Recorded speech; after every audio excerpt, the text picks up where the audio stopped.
Frog walked into the house. It was dark. All the shutters were closed. "Toad, where are you?" called Frog. "Go away," said a voice from the corner of the room. Toad was lying in bed. He had all the covers over his head. Frog pushed Toad out of bed.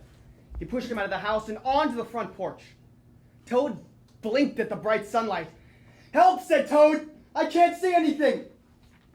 "Don't be silly," said Frog. "What you see is the clear, warm light of April.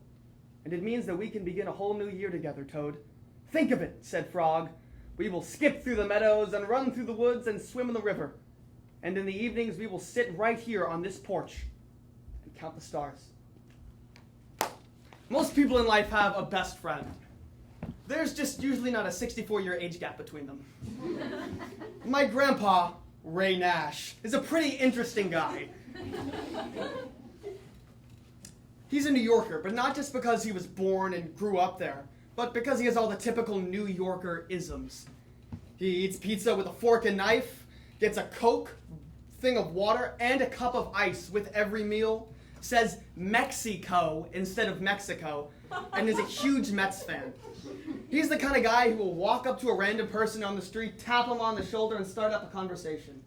Meanwhile, I'll just stand there awkwardly and comment or laugh when appropriate.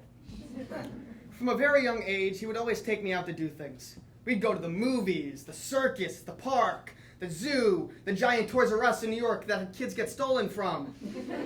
But most importantly, on a rainy June day in 2006, he took me to go see The Lion King on Broadway. And my life changed forever. We walked into the theater and I was like, "Hey, Grandpa, where's the screen?" And he said, "There is no screen. It's live."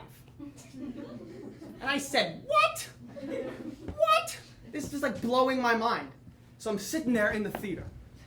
And I'm just like, wow. It's like zebras and elephants are running past me. It's crazy. During Scar's song, "Be Prepared," right down the aisle, these hyenas were coming.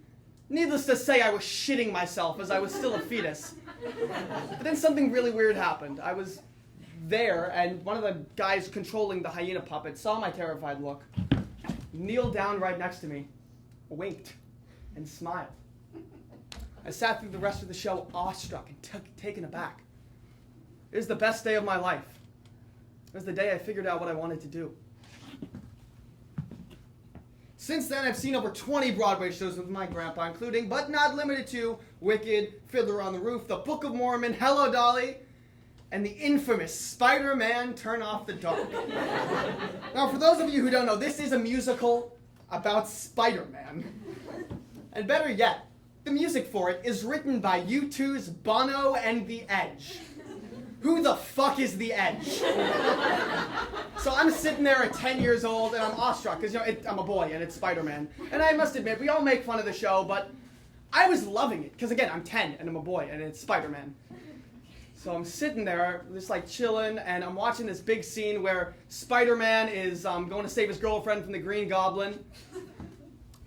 Now, this show, for those of you who don't know, uses a lot of wire work. Because Spider-Man literally swings over the audience. Needless to say, it has a history of totally collapsing and crippling the actors. So I'm watching this scene, and Spider-Man's up on this really high thing. And he goes to swing. And he falls into the pit. Needless to say, we didn't see the end of the show. I swear, my grandpa's life was like a sitcom you would see reruns of on TBS at 2 a.m. This includes a cast of colorful and zany characters. Petey Guico, this short fat man that reminds me a lot of Joe Pesci, and is a huge Knicks fan, who says, "Hey, go Snatch, got tickets, you want to see the game, go Snatch, want to see the game?" Dr. Dan, his rich doctor friend who employs him and has a lot of health issues. His bitter ex-wife, my grandma, and Tisha, his 50-something-year-old girlfriend. Catch Everybody Loves Raymond, weeknights at 10. Now, I'll be honest, as much as I love my grandpa, he's kind of crazy sometimes. I got my driver's license recently, and he always tells me the same little anecdote. He says, "When I was young, I wanted to go out and drive the car, so I go to my ma and I say, "Ma, can I take the car out tonight?" And he says, "No, Raymond. You want to know why? It's not you I'm worried about. It's the other drivers." And he stares at me. He's like, "Yeah, I got it." And he said it about 20 times already, so I just nod and I'm like, "Yeah, woo." He also once told me, "If you ever drive drunk, I will come down to Florida and cut your testicles off." And I was like, "Oh, Grandpa, you dog." And he was like, "I'm not kidding." And I believed him. But that was a real thing my grandpa said to me. Now from that you're probably thinking, this guy is a maniac. And you would be right. No, I'm kidding. The real maniac in my family is my grandma, Carol Nash. Her and my grandpa got divorced about 9 years ago, and she still acts like it literally happened yesterday. So she's pretty much cut off all of our family, but me and her do bond on one thing. We both love watching people murder zombies on The Walking Dead on AMC. So after the show, I'll get on FaceTime with her, and I'll be like, "Hey, Grandma, what's up? Like, what did you think of the episode? How was your bowling tournament?" And she'll say to me, "You were with that bastard Raymond, weren't you? You were with that bastard Raymond. He took you to Broadway, huh? Huh? Huh? Huh? Huh?" She says "huh" a lot. And I'm like, "Grandma, can we please just talk about anything else? Because, I don't want to be in the middle of their relationship. I'm not the love guru. I can't even handle my own love life. What makes you think I'm going to be any better at doing it for a 77-year-old woman?" Meanwhile, my grandpa has moved on to his 54-year-old girlfriend, Tisha. Now, this woman, do you guys know Jersey Shore? Yeah. Yes. Think like Snooki times 10, and that is this woman. She just always looks like she's chewing gum, even when she's not. So she'll be like, "Oh my God, Jack." She's in stiletto. She's like, "Oh my God, Jack, I'm seeing you on Broadway one day, huh? You doing your plays, huh? Huh?" And I'm like, "Ha ha ha ha, shut up, Tisha." So we were going to dinner this summer, and I just had enough of her. I just had enough of this gold digger with my grandpa. So we're sitting at dinner, and I'm just about to give this woman a piece of my mind. I'm ready to just say all the things I wanted to say for the past 3 years. And then she pulls out a $50 GameStop gift card.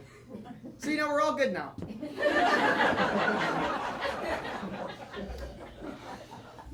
For the past 4 summers, I've been going to visit my grandpa in New York for a week or so. Now, as of right now, he's living in Brooklyn. But not just any part of Brooklyn. He's living in the Muslim and Hasidic Jewish part of Brooklyn. This 77-year-old white man is living in the Muslim part of Brooklyn. Needless to say, he's a little out of place. It's like all these guys with their long beards and their yarmulkes and their pigtails. And then there's my grandpa driving down the street in his Ford Escalade blasting Frank Sinatra. When I'm there, I feel like anyone can just break into any song from Fiddler on the Roof at any second. It's sort of ironic because I actually saw Fiddler on the Roof with him. It's like, I saw the show, and it followed us back.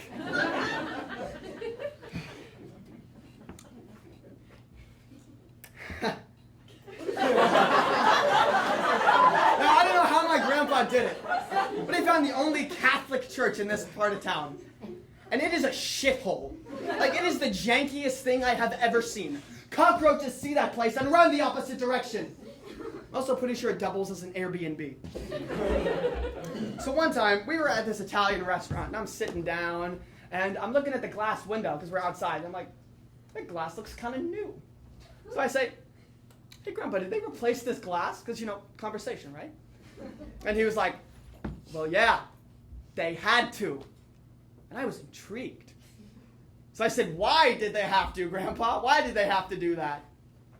He looked at me and he said, "Well, the mafia did a drive-by a couple weeks ago and shot the window, so they had to replace it."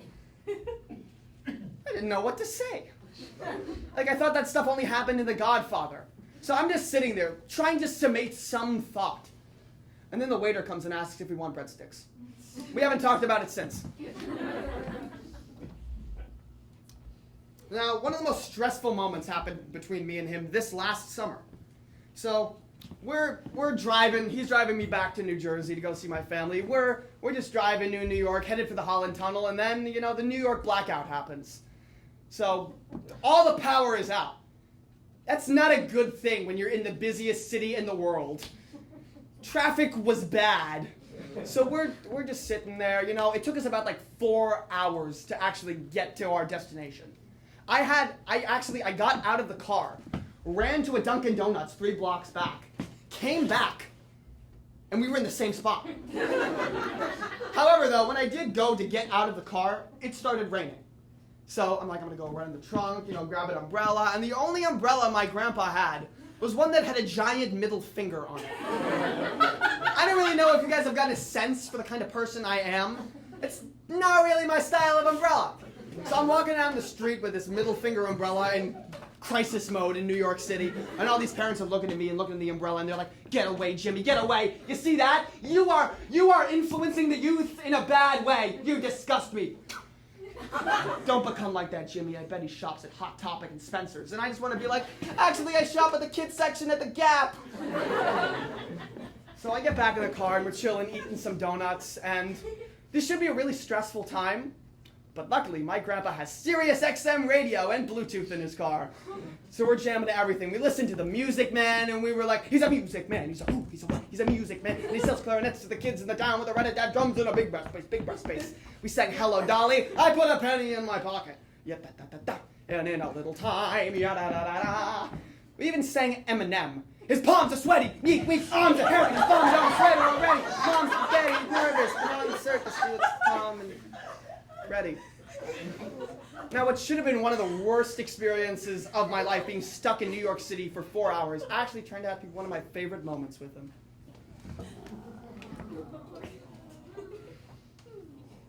I have a lot of great memories with my grandpa, but one that stands out the most were the nights he would stay over at our house or vice versa. We always had this one book we would read. Frog and Toad. The series centers around 2 friends, Frog and Toad, getting into trouble, to having fun, and just being the best friends ever. Even from a young age, we both saw the parallels between Frog and Toad and Jack and Raymond. They almost became like our mascots.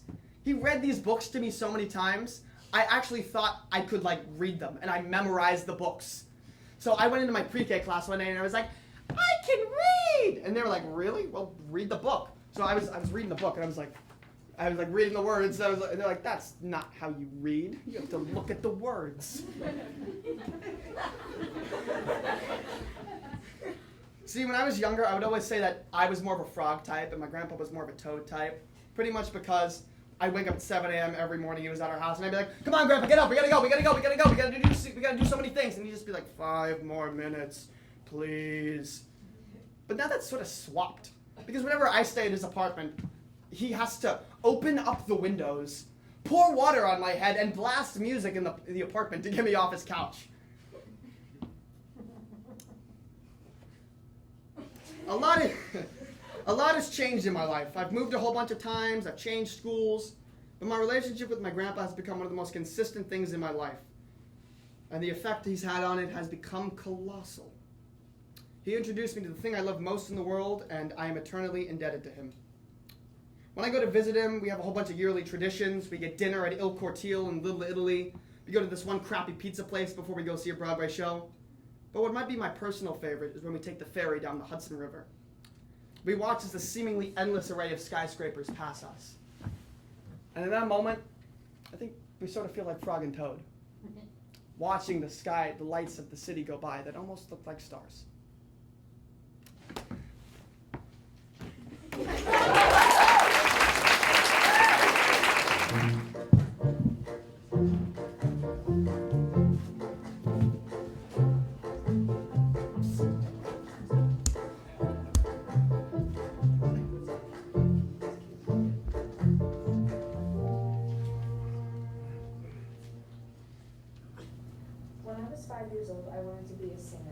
When I was 5 years old, I wanted to be famous. When I was 5 years old, I wanted to be a superhero. When I was 5 years old, I wanted to be a shark. When I was 5 years old, I wanted to be in charge of my own room. When I was 5 years old, I wanted to be a beekeeper. When I was 5 years old, I wanted to be a film When I was 5 years old, I wanted to be When I was 5 years old, I wanted to be When I was 5 years old, I wanted to be a hairstylist. When I was 5 years old, I made a bunch of When I was 5 years old, I wanted to be When I was 5 years old, I wanted to be a When I was 5 years old, I wanted to be When I was 5, I wanted to be a bank When I was 5 years old, I wanted to be a nurse. When I was 5 years old, I wanted to be. When I was 5 years old, I wanted to When I was 5 years old, I wanted to be a pop star.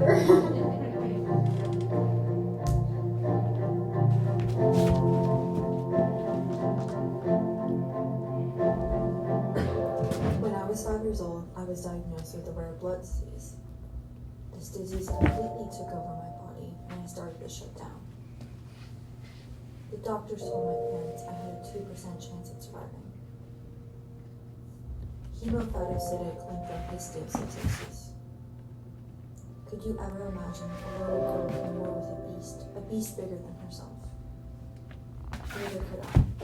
I was so caught up in the Barbies and the board games. My parents, on the other hand, they had to watch this war. A war between me and some unknown thing inside me.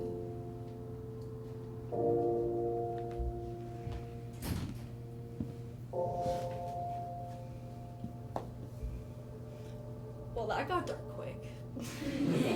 Hi, I'm Hannah, and I'm the cancer kid. From the outside, I look like a completely normal girl. And on the inside, I'm a completely normal girl, but with male blood and a completely different immune system. I think things differently. I solve puzzles in the most complicated way possible, and I overthink every single thing. In my eyes, I'm like a rare species. Only a few people know about me, but those few people know little details here and there. Me, myself, and I know the whole story. For example, the chemo brain. The chemo brain is a common term cancer patients use for memory or thinking problems during or after cancer treatment. You know what? Actually, I sucked at learning my ABCs and my multiplication tables, sucked at it. One, because I didn't want to learn about them and I'd rather watch Disney movies, and two, because I felt like I couldn't. Do you know that feeling where you need extra help or you want to ask the person next to you what exactly you're doing because you have no idea what's happening in the class? That was me for 12 years, to be exact. I always asked my teachers for extra help because I didn't know what the story was about. I asked my classmates, hey, what are we doing now? But it's a side effect of what I have become today. Another side effect is infertility. I got it from cancer treatment and radiation therapy. Infertility means you cannot become pregnant whenever you want to, or you cannot make a woman pregnant. Their bodies cannot contain healthy eggs. When a girl is born, she has 1 million eggs, and by puberty, she has about 300,000. Me, born a normal girl, had 1 million eggs. And by the age of 7, maybe 5 at most. By now, those are practically gone. I've always thought about adopting or having a surrogate. It's not the same. Not having something of your own, made from scratch, it's not the same.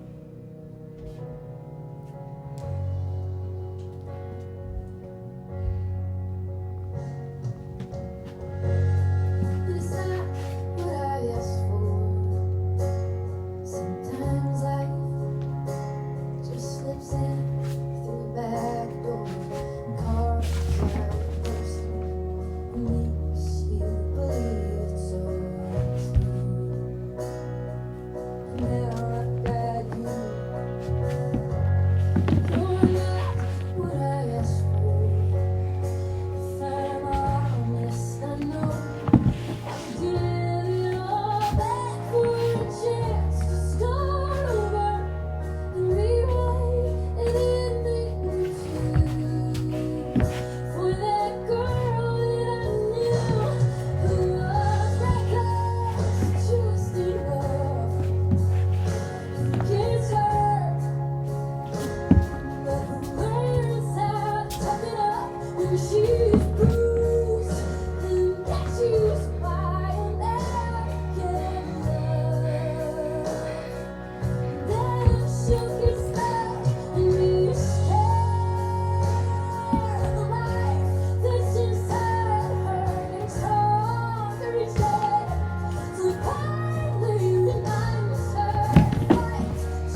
When I'm dancing, I feel like me again. I suck at speaking. I slur my words together, I don't articulate, and I stutter a lot. I suck at spelling, but I can syncopate my movements.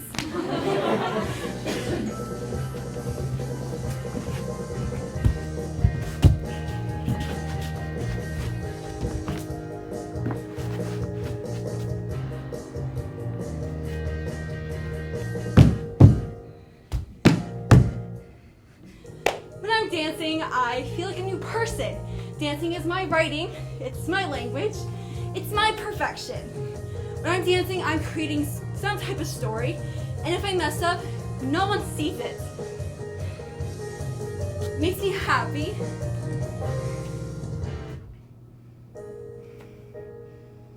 It makes me feel normal. Like that normal girl I talked to you about. She's here. Thank you.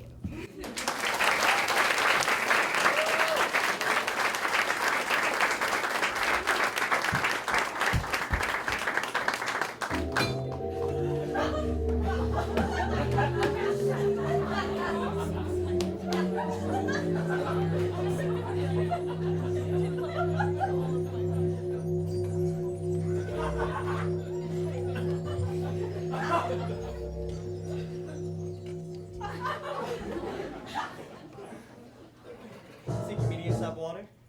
Just gonna put it like here. Stay.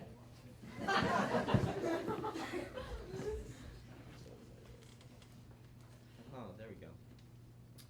My name is Michael McQueenie, but you all probably know that because you all read the program, right? Yeah, okay. I often come off as in love with myself. This is not the case. I'm just mean. Luckily, my parents gifted me with the body of an Aryan stick bug. Which essentially means I can sometimes get away with it. Like, sure, he's a prick, but his whole body looks like it just came out of a pencil sharpener. For 3 years now, I've been dressing up in an all-white outfit just to hit and to be hit with sticks. It's called fencing, and it's fantastic. Every single fencer I've ever met should not be allowed in public. They are all a threat to your well-being.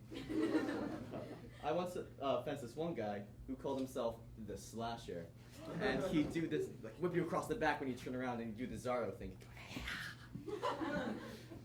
And then he'd just run away. He'd just run away like you hadn't seen him. But of course you would, and you'd see this really fat, white, sweaty blur running across the YMCA.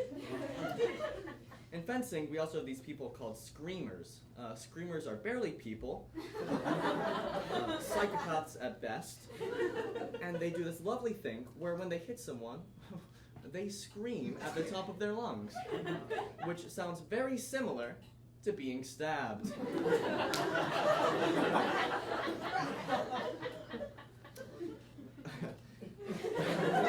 I have two fencing coaches. One of them is an old Swiss man that can't manage to make an audible sound. He's not mute, and he knows English. He's just so old, and he doesn't want to bother to do it. I've become very good, though, at interpreting his movements. Here's a few of my favorites. Move it. Hi. Energy. Oh. Oh. And my personal favorite, hit me. Oh.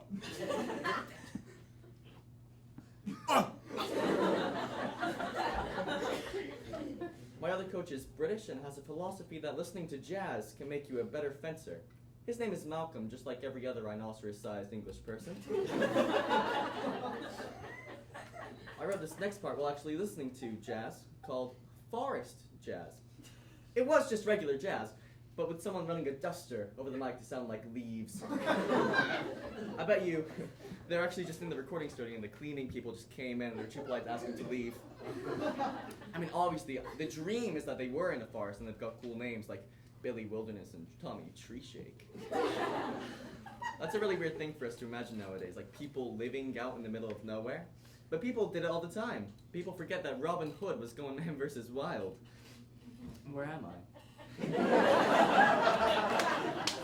Oh yeah, people always describe him as the man who stole from the rich and gave to the poor. But I think man befriends dozens of criminals and lives in a forest is a bit more interesting. He also probably had to be nice. It was the only thing he had going for him. He was probably disgusting. Being set up on a date with Robin Hood would probably go, yeah, I mean, he lives like a rat. And he smells awful. But he's nice. And I mean, sure, you have to put up with his 140 rowdy thief friends, but he loves charity work. I obviously don't only listen to jazz. I also listen to traditional Irish folk tunes.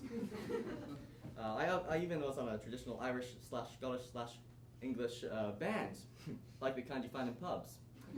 We used to perform at this Scottish festival. After we did our sets, they'd have everyone come out onto the dance floor to dance to the songs that they wanted to listen to.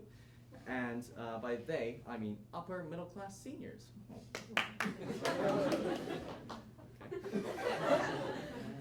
I was young at the time, so naturally I danced with all of them. Bear in mind, I have no shoes on. Everything was going smoothly. I was dancing with the elderly when I started dancing with this one woman. Something fell from her dress.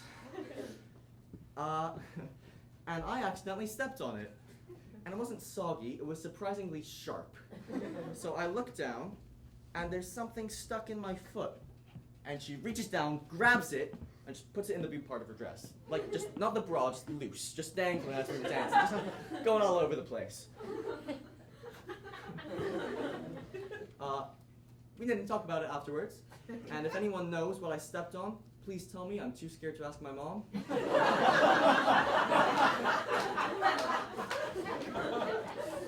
Oh, I've been on this really cool thing called Accutane for a few months now. And for those of you who don't know what Accutane is, it's essentially the hardest acne medication you can take. I'm pretty sure crack cocaine is better for you than Accutane. I feel like Accutane is like when you screw up a recipe, so you just kind of improvise the rest, you know, like, how about 2 touches of paprika and 2 cups of salt? But instead it's, how about a touch of water from Chernobyl and 2 cups of salt? And luckily I helped though with my acne. I practically looked like a constellation before. And you know, I get it. I'm gorgeous.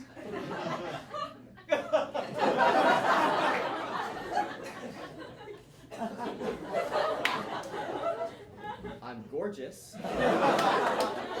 But please, my acne medication causes birth defects, so you don't want to. Accutane has a lot of side effects. In fact, they don't even bother telling you what some of them are. About a month and a half in, I found that my right big toe had swollen up and turned purple. A plum, essentially.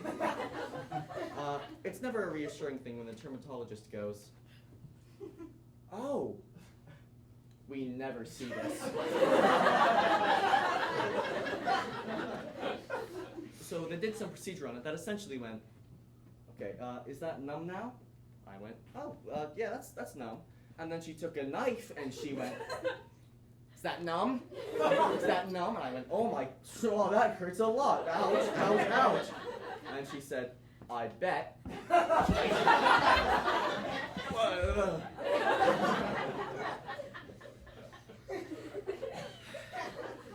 I'll sum up my next visit in one sentence. Come look at his left toe. I had to buy a new, so many pairs of socks because my toes actually ruined some of them. Compression socks, I've come to learn, are fantastic. Because at some point, someone put on socks and said to themselves, these aren't tight enough. And guess what? They're right. Of course, the question is begged, when do socks become too tight? Eventually we'll need sock grease or foot butter, and ice rinks will become obsolete and everyone will just slip around. When I was little, I actually wanted to be a Zamboni driver. Turns out you don't even need a license to operate a Zamboni, so I figured I'd aim a little bit higher. I'm still trying to figure out what occupation to go into, but I also figured that girls like men in uniforms, right? Yeah. So I'm thinking about becoming a beekeeper.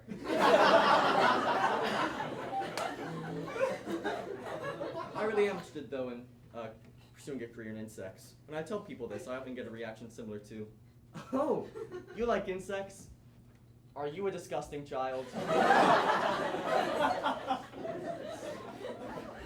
Once people know this, they don't forget. If a cockroach enters the room, people act like I know it personally, and they expect me to like pick it up and like breastfeed it, and like talk to it, and like, "Hello, how are you doing?" I like send him on his way.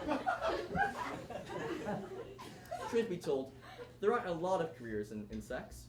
One of them is using insects for forensic investigation. I don't think they're really necessary to the process. Oh, detective, please, this way. The body's just over there. Thank you. Well, judging by the flies and maggots in his eyes, this man is dead.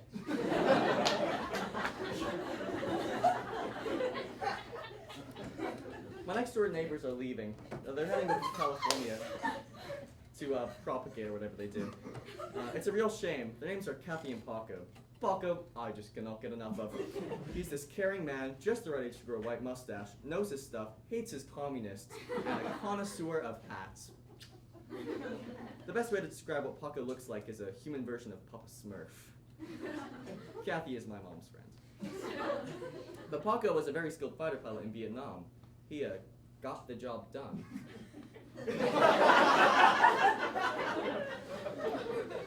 So, like the nosy twig I am, I asked Paco if he had any good stories from Vietnam. He said yes, and I said, "That's great, would you mind telling me some?" And he goes, "Well, I was ejected from a plane at least twice." At least. And I said, "Paco!" He had stuff in his mustache. "That's incredible. Did it hurt? Was it painful?" And he replied, "Well, you know."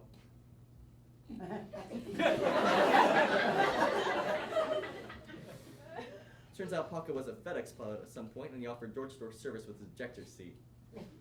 My mom came up with that joke. Please laugh at it.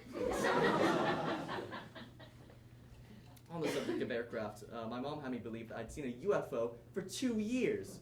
My mom and I were on our patio one August night when we saw these lights in the sky.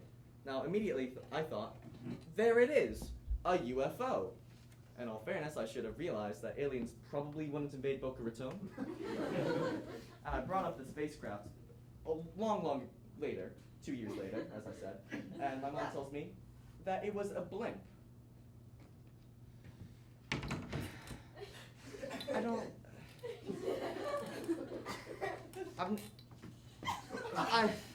I've never heard such bullshit. First of all, they don't fly blimps at night. You can't see the advertisements on them. If they're in the dark, if you can't see the advertisements on them, then it's just a big bag of air, isn't it? Just floating around. That's all blimps really are. It's a big hot air bag and just a very lonely little pilot man at the bottom, just like, "Oh, I hate my job." And secondly, I know that my mom would lie to me because she got me 2-in-1 shampoo and conditioner. 3-in-1 I can understand because it makes your armpits all soft and smell nice, but I can't fathom. My hair sticks up and it looks disgusting, like I'm a rat. I just...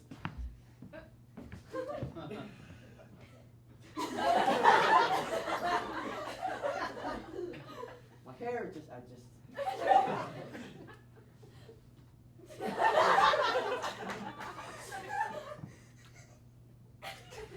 Next topic.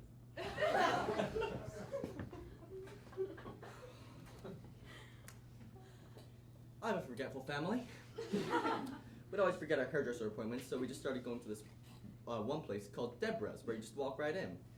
The second you embark into Deborah's, you are greeted by 3 elderly women, Shirley, Kat, and the Dame des Poissons. Deborah. All three women have spiky pink hair and probably eat nails. Oftentimes, when you go to get your haircut, there's one mirror right in front of you and you look right at it. That way you can see what's going on with your hair. At Deborah's, however, 3 of the 4 walls are mirrors and you look at none of them.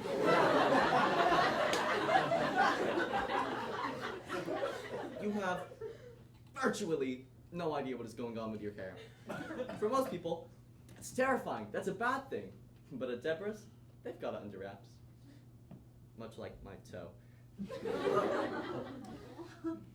I think if anybody wants to take anything from this little presentation, it's that life is like a UFO. It doesn't really matter what it is. It could be like a spacecraft or just a blimp. It's just how you perceive it. Thank you.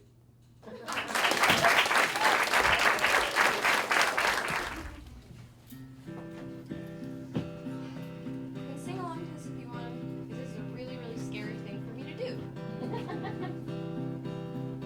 I rode my bicycle past your window last night. I roller skated to your door at daylight. Oh, sometimes it feels like you're avoiding me.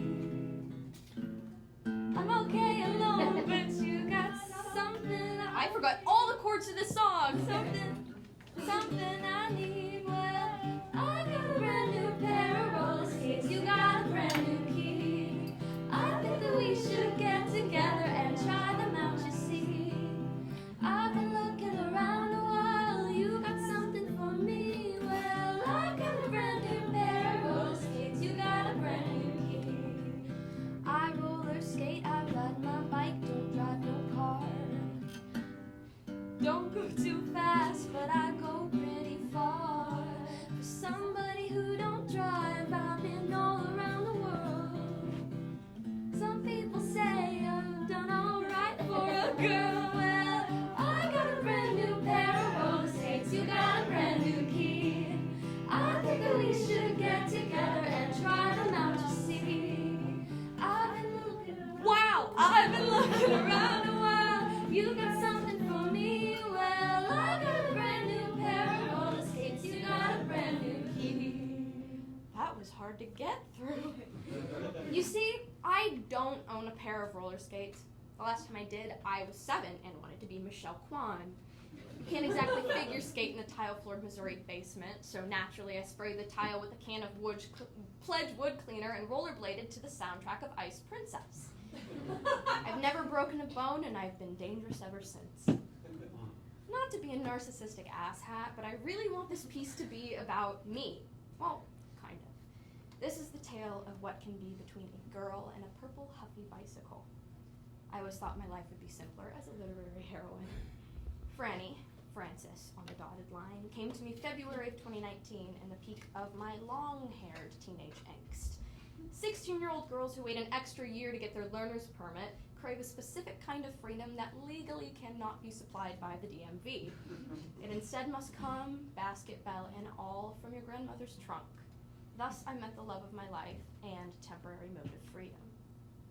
There's the state you enter when you're in between cabin fever and complete composure. I like to call it extreme loneliness. The truth is, I get lonely a lot. As I've grown up, I've found refuge in numbers of beautiful friends and family members and neighbors and telemarketers, but dancing through the streets of downtown Sarasota with your best friends doesn't stop you from having to go home at the end of the night, and it doesn't stop you from having to wake up alone in the morning. In between fits of human contact, you have to learn to be your own best friend. Frances taught me that. When she came to me in 2019, I began biking everywhere, to the mall, to the park, to the Whole Foods down the street, just for the pure enjoyment I found in my own company. I smiled at strangers, and they smiled back, and waved, and honked, and catcalled, but that's besides the point. When I'm not around all of you, I'm mentally the protagonist of a really, really cool book that's so successful it goes on to be turned into a movie directed by Greta Gerwig and soundtracked by Arcade Fire. But that's also not the point. Along the course of a year, I've learned that people, strangers, are kind of the best. June 23rd, I biked to Benderson Park to sit on a bench. This was just what I did my whole summer. And then there he was. God. Okay, not God. Greg. Greg was a 50-year-old man in skin-tight Olympic-grade athletic attire. And I'm forgetting a key detail. He was wearing rollerblades. Not only was he wearing them, his introductory question was as simple, "Do you own a pair of roller skates?" To which I replied, "No, I do not." He then proceeded to sit next to me on my bench to introduce himself. His name was Greg, obviously. He was 56, looked strikingly younger, perhaps otherworldly, and had skated for the Olympic rollerblading team. And won. First of all, I didn't even know that Olympic rollerblading was a thing. I was also informed that he studied classical music and neurosurgery. This man, a triple threat, quadruple threat if you count how threatening it was to encounter him in the first place. Greg taught me that windy little night on the bench, without breaking eye contact, how to hold my breath for a really, really long time. He gave me his phone number, not in a weird predatory way, that's gross, but with a simple, "Text me if you ever need to talk." And then he was gone. I think I met my guardian angel. I think guardian angels can come in all forms, especially as coping mechanisms. My teenage life, like most, has been composed of coping mechanisms, both healthy and unhealthy. For a while, it was sitting in front of a mirror and interviewing myself in a French accent.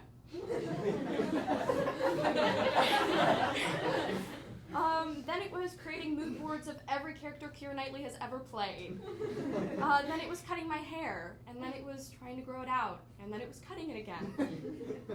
Then it was breaking a curly-haired boy's heart for the very first time. That one was my favorite. Sometimes I get so wrapped up in how mundane life can be roughly 76% of the time that I forget that life is actually not mundane at all. You, for example, may be sitting in the middle of Florida filing your taxes, but halfway across the world, there is a baby being born who's going to live a completely different life than you, speak an entirely different language. One day, I'm probably going to be married to a person. And I have no idea who that person is right now. There was a time where my mom didn't know me yet. Your mom didn't know you yet. We are such small people in such a huge timeline of possibilities, and I think that's really, really overwhelming. But also, it's really exciting. In this timeline, I'm just a little lady with a bike and an ever-developing character arc. Soon enough, I must push into the breach of adulthood with my sword raised. I plan to do it on roller skates. Let's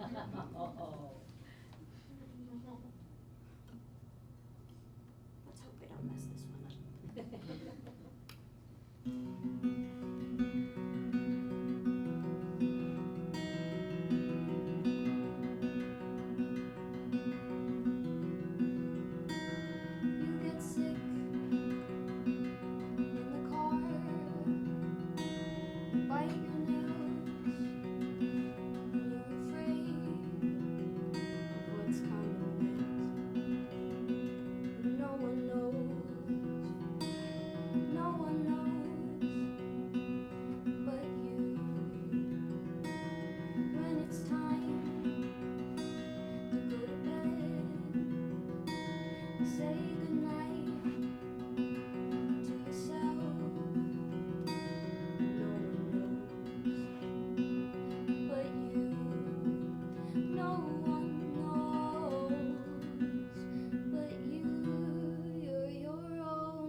I love you.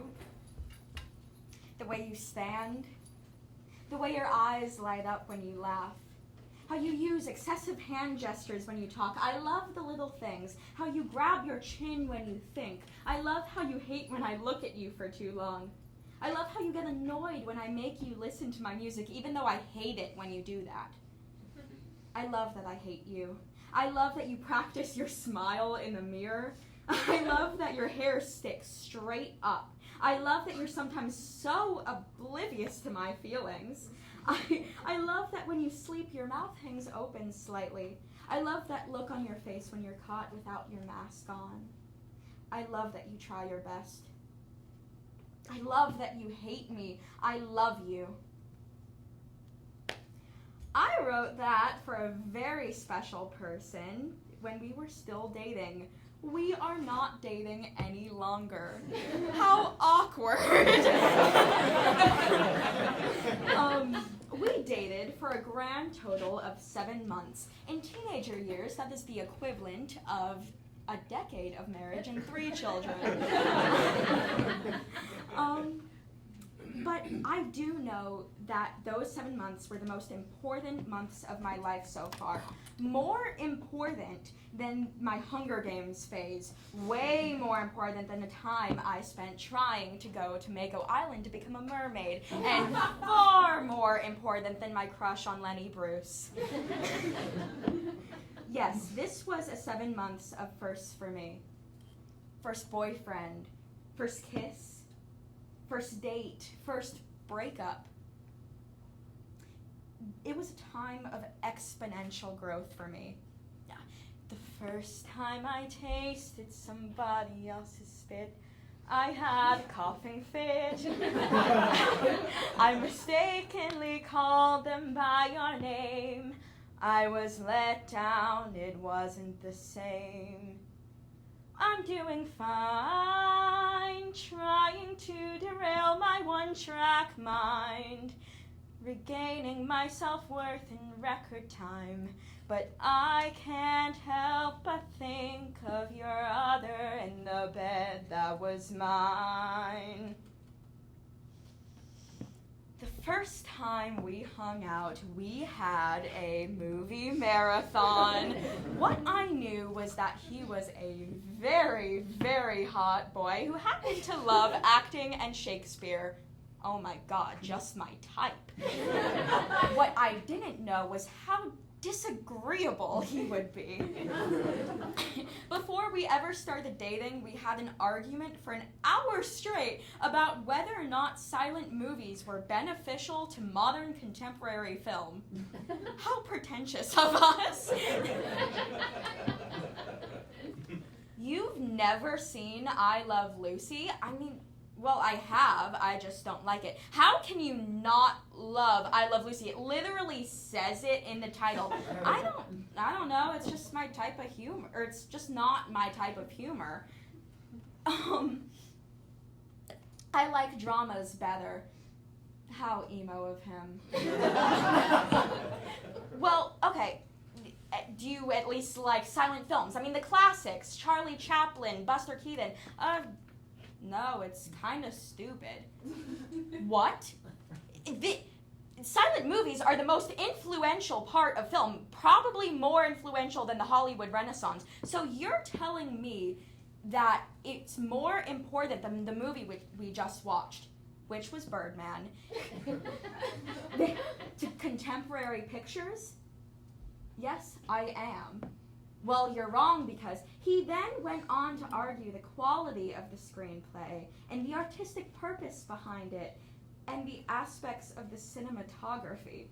And even though his argument was completely incorrect, I think I fell in love with him in that exact moment. Now bite your tongue. It's too dangerous to fall so young. Take back what you said. Can't lose what you never had. I feel no need to forgive, but I might as well. But let me kiss your lips so I know how it felt. Pay for my coffee and leave before the sun goes down. Walk for hours in the dark, feeling all hell. I not only grew in the way of learning how to love a total, complete fucking asshole.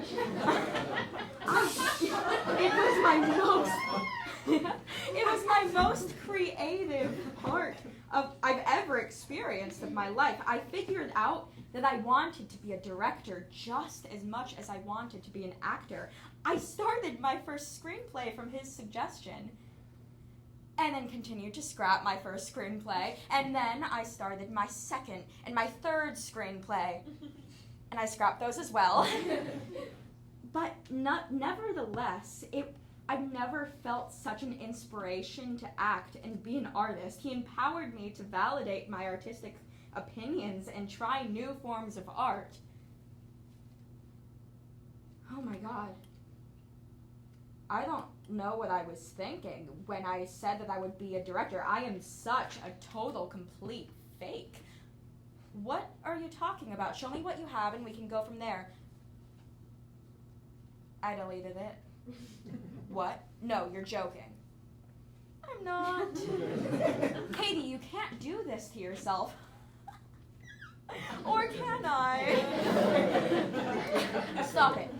You can't expect yourself to be Greta Gerwig immediately, love. You have to make your ideas exist, and then we can always make edits later. I'm sorry. Don't be sorry. I want you to be great. I love you. I love how you laugh. The way you get so passionate about things. The brightness in your eyes when you look at me. I love the little things. The passion you get for movies. How you stare at me with so much love. I love all the new music you show me. I love your beautiful curly hair. I love your Jewish nose and your radiant smile. I love that you love me. I love that you hate me. I love you. He wrote this in response to my poem. That's all I have to say about that. You got the 9 to 5, so I'll take the night shift. And I'll never see you again if I can help it. In 5 years I hope the songs feel like covers, dedicated to new lovers. You got a 9 to 5, so I'll take the night shift, and I'll never see you again if I can help it. In 5 years I hope the songs feel like covers, dedicated to new lovers. The last 7 months have been the best of my life, I think. It's as simple as that. I think I'm so fucking frustrated that we parted, but at the same time, I'm so fucking happy he gave me the feeling of being alive. When all is said and done and the bad feelings fade away, I think I'll be grateful to my best friend for participating in my exponential growth. If you're traveling to the North County Fair, where the winds hit heavy on the borderline, remember me to one who lives there. She once was a true love of mine. If you go where the snowflakes storm, where the rivers freeze and summer ends, please see for me, she's wearing a coat so warm to keep her from the howling winds. Please see for me if her hair hangs long, if it flows and grows all down her breast. Please see for me if her hair hangs long. That's the way I remember her best. I'm wondering if she remembers me at all. Many times I've often prayed in the darkness of my night, in the brightness of my day. So if you're traveling in the North County Fair, where the winds hit heavy on the borderline, remember me to one who lives there. She once was a true love of mine. Thank you.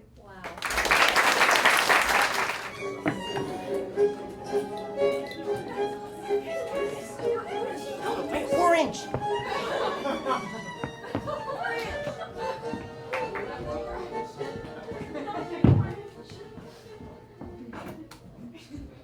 Thank you.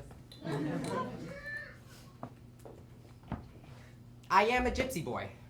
Cabo Rojo, Sabana Grande, Ponce, Patterson, back to Sabana Grande, Fort Lauderdale, Hollywood, a big back and forth there. Then Sarasota, and now maybe Parrish or Ellington. At what point it was back to Hollywood. These are all cities I've lived in all over the United States, and in each city I've called many lots home. I've loved every single one of these places, though I didn't like them all. Gypsies originated in the 18th century when northern Indians started immigrating into Europe. They were called gypsies because they were mistaken to have come from Egypt. They are mostly known to travel in caravans and as roamers or wanderers. It has become a sort of insult, but in theater, it's something you really strive for. Join the Cruz Santiago Gypsy Caravan on their 5th stop of their journey to Sabana Grande, Puerto Rico, where my youngest memories reside. I loved it there so much. I lived 3 houses down from my grandparents, and my aunt lived right across from them. It was like a movie. I was always outside, barefoot, playing with my cousins, or using my Crocs as boats for my toys in the gutters when it rained. Picture it, a roly-poly of a boy running after his cousins through the crack and pothole-ridden streets of Puerto Rico, Sabana Grande. Nothing could ever replace the feeling I got when I was running through a cold, fresh, clean rain. We'd all come in shivering and slipping on the bright orange tiles of my grandma's kitchen, asking for some warm soup. My house was really cute. I could tell you everything about it. Medium in size, canary yellow in color, and in the dining room, one wall was cardinal red and the other robin brown, which I learned my first kid games in front of. Ready? Okay. ¿Quieres ir al cine? No, no, no. ¿Quieres ir al parque? No, no, no. ¿Dónde caramba quieres ir? Tengo un novio, tin, tin, tin. Se llama Antonio, tin, tin, tin. Y siempre que lo veo me mareo y me caigo así.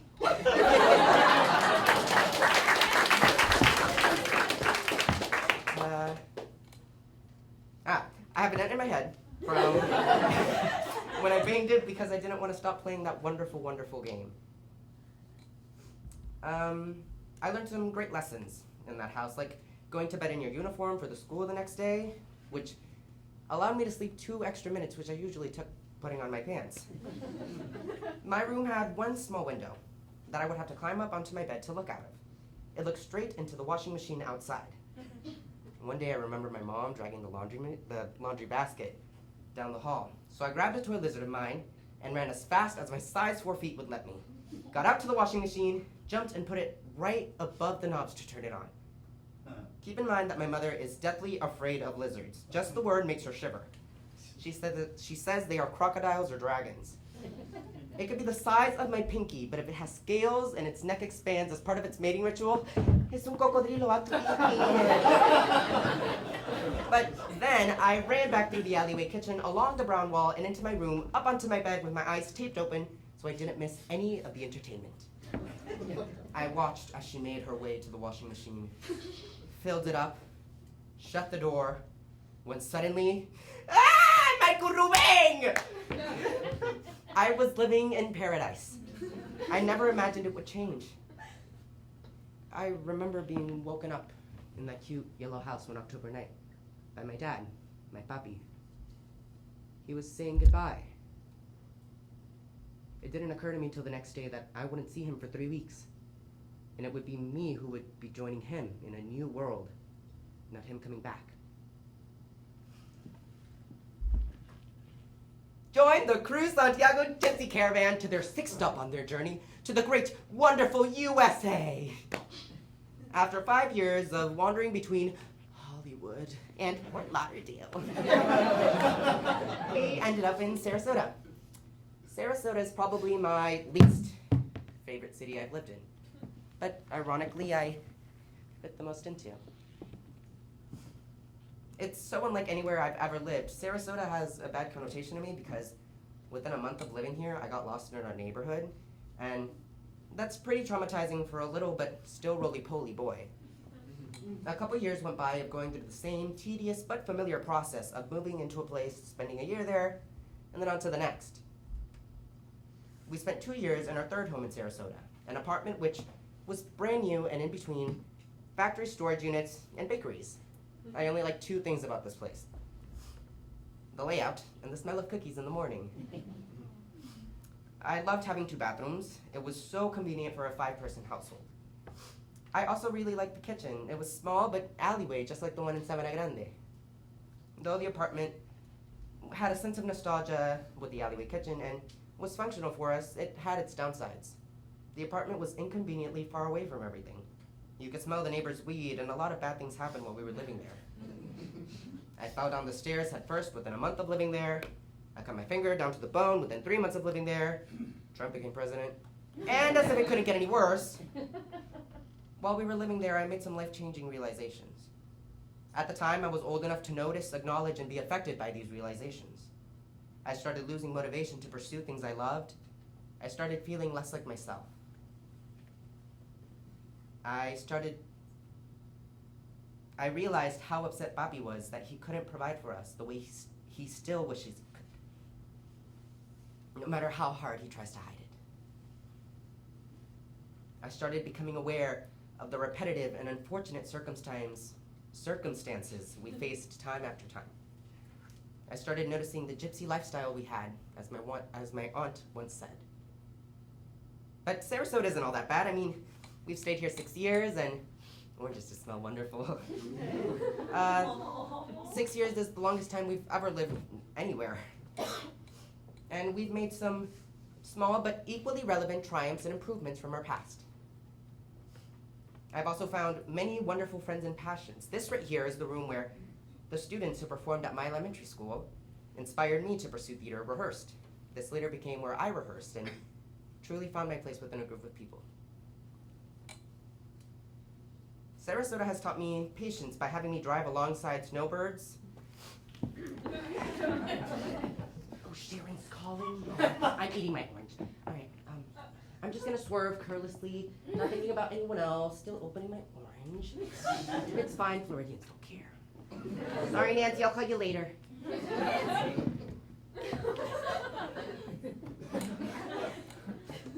I've learned so much about myself in this city, and I don't think I'll ever forget it or be upset at my parents for bringing me here.